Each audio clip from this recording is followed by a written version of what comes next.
Hello everyone, this is Angelica Claire from 12 Humanista. So for today's video, samahan niyo ako sa ganap ng Pagoda Festival dito sa Bocaue, Bulacan. Ket bago ang lahat, intro pasok.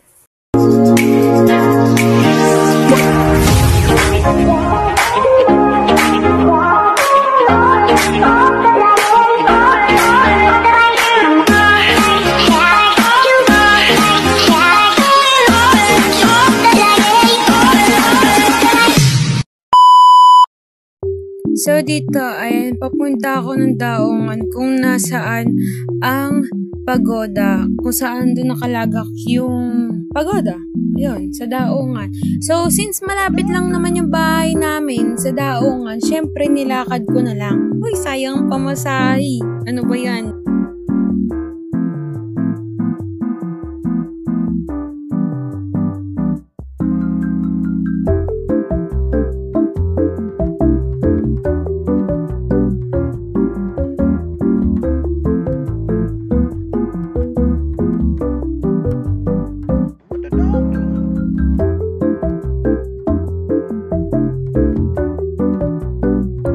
So, as you can see, maraming taong nag-uumpukan sa labas ng Daungan ng pinaglalagakan ng pagoda. So, maraming nag-aantay sa pagdating ng mahal na poon ng Cruz sa Wawa. So, ayan guys, apakaraming tao rin talaga yung nagbibideo. Lalo na yung mga taong nanggaling pa sa ibang lugar, nakifiesta dito sa Bocaue para lang makita yung sinasamba at sinasabing miraculous cross, which is itong ang mahal na poon ng Cruz sa Wawa.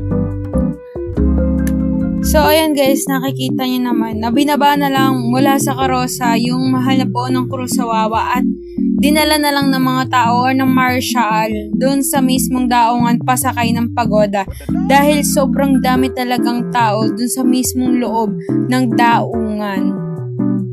Nakakatuwa lang dito sa part na to dahil di ko na kailangan pang lumabas ng bahay o pumunta ng tulay para lang makapag-film or para lang sa pagoda. Kasi nga, dito lang sa terrace namin is nandito na.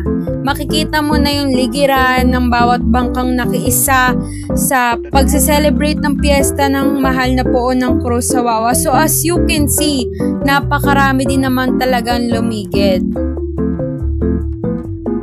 Ayan, makikita nyo naman sa video na yung ibang bangka or yung ilan sa mga bangka is gumigilid para lang mabasa, makipagbasaan. Siyempre yung enjoy sa piyesta, diba, iba pa rin naman kapag yung enjoy mo is talagang enjoy na enjoy, bigay todo, ganyan. So, ayan, nakipagbasahan din sila nanay dito sa bahay. Kasi, kada taon, ganyan naman talaga nangyayari sa amin. So, ayan, marami talaga ring lumigid. Meron pa nga kapitbahay nakikinood, nakikivideo dito sa amin.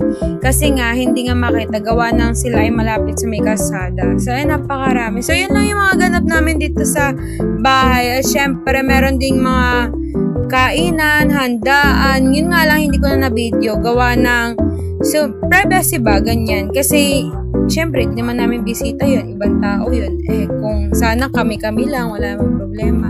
So yun, enjoy lang namin tong piyesta ng Bocaue na to. Etong piyesta na to is ika-175 years nang sineselebrate itong piyesta dito sa bayan ng Bocaue.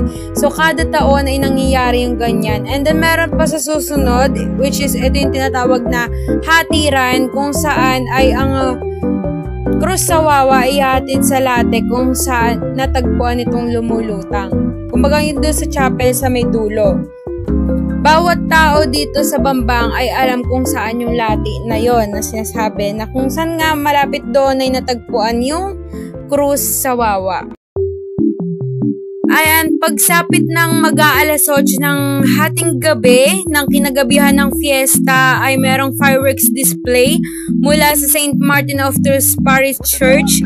Ayan ay isang hudyat na ang pista ay natapos na.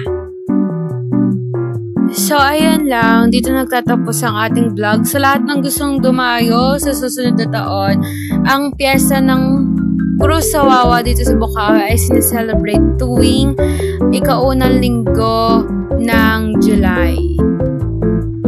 So, ayun guys. Dito na nagtatapos ang aking vlog. Thank you for watching.